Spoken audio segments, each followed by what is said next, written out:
And I read a stat that the number one contributor to mental health challenges at work is your boss.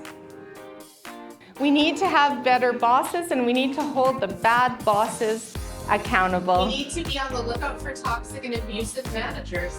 And I see the best way to do that is to ask the people that report to them. How do you do that? You have anonymous feedback. You have surveys and climate indicators that tell you there's a hot spot of the team. The team has had massive turnover. There is a toxic leader at play. And we need to do something about it because it's losing good people and it's killing people's mental health. Organizations can oftentimes be the culprit of people's burnout.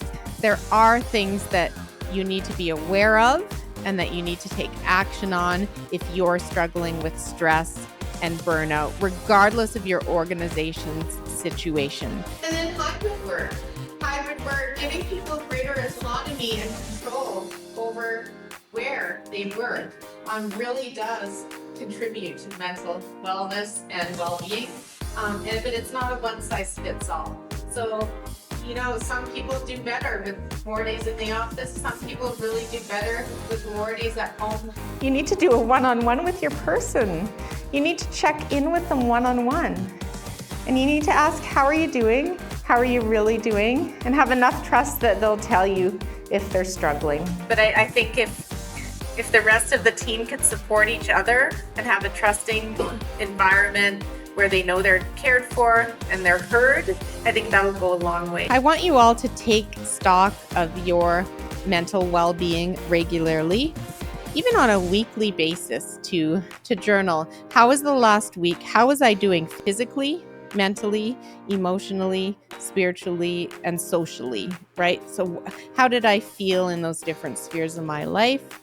And what could be better next week?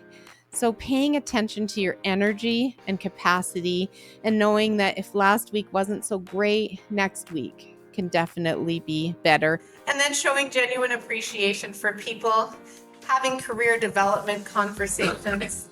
Where do you see yourself in the next 3 years? Are you challenged? Is it too much challenge? Just asking people, having those conversations, and then focusing and listening and caring. Human beings at work, not humans doing. There are humans doing at work, but it's human beings that I want you to focus on. They are human beings with physical, mental, social, spiritual, and emotional components to them. We need to be aware of that so we can support them so they can be at their best and do incredible work.